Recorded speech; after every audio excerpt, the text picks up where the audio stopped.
Do you think it's okay to vent to God? Do you feel shame for the messy feelings you're having and struggle with feeling like God will condemn you for how you are handling things? I am often tempted to want to crawl under a rock and hide my anger and doubt inside me from God. But what if He can handle it all? Because oftentimes we feel like church is not a safe place. We feel we have to bring our best to church and feel ashamed that we're not handling things as well as the other people in the building are. But as we all know, the devil is a liar, and he tells us we are the only one. We can't trust anyone but ourselves, not even God. One of my favorite passages in the Bible is Exodus chapter 3, verses 13 through 14. But Moses protested. God replied to Moses, I am who I am. Moses protested and God didn't strike him down dead. When I read this passage, it does make me wonder if Moses was actually being vulnerable with God.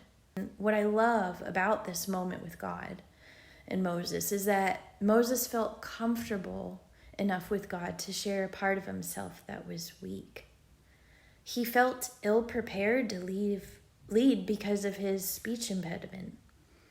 Though I don't endorse direct disobedience, what I'm trying to sort through in this passage is that God is patient with Moses in his process. He's not completely ready. And the best part of this moment is that when we are vulnerable with God, He is able to provide Himself as the solution. When we hide our weaknesses, our anger, our doubt, and we just fake it till we make it, we deny God the opportunity to be our breakthrough. When I read this verse, I wonder if the earth shook as God said, I am who I am, as if He was saying, I am your everything. I am the solution to your weakness. The reality is, no matter how much we try to convince ourselves that we trust God and believe His word, there will be trials and troubles in this life that will cause what we really believe to rise to the surface. In an amazing interview with Stephen Furtik, pastor of Elevation Church, and Carolyn Leaf, author of Switch on Your Brain, they talk about the mind and how we can actually learn how to detox our mind.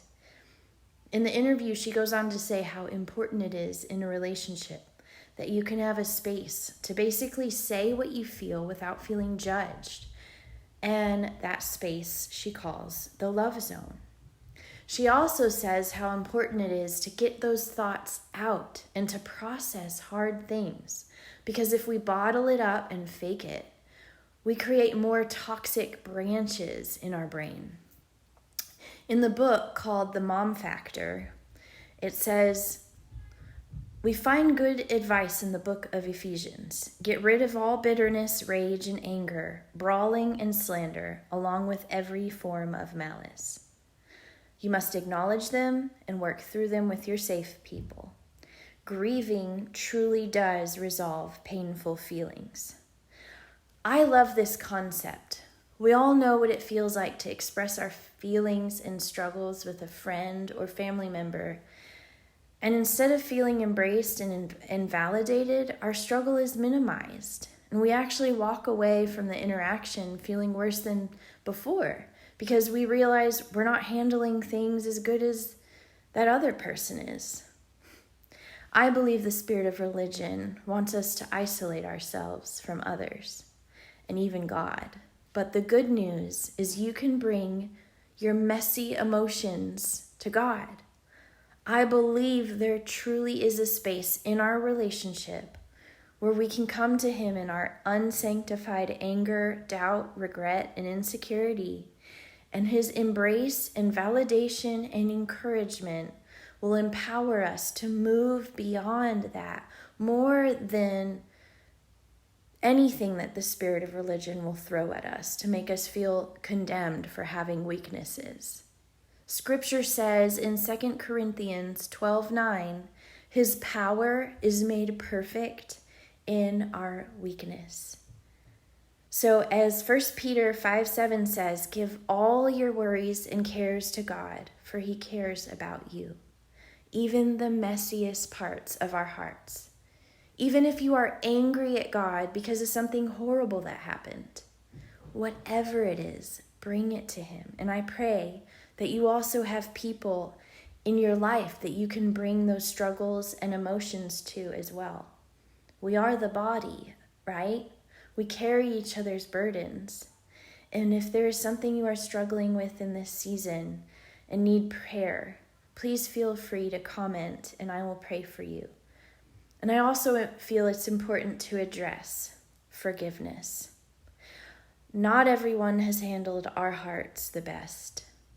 And it's tempting to stay angry with people, which is why we isolate and hide our hearts from other people because of the rejection we've experienced when we've shared things with others and felt our struggles were minimized. It is not healthy for our hearts to hold grudges against people. And we may not have this instant feeling of satisfaction after releasing others and forgiving them because we may still feel angry. We do have to recognize that we've all failed other people. We have all hurt each other in our efforts to do what we thought was right in the moment. So I would suggest releasing those people from the clutches of your bitterness and learn to see your own failures in them so that pride will not harden your heart to others. Hope this message encourages you. God bless. And don't forget to subscribe and hit the notification button.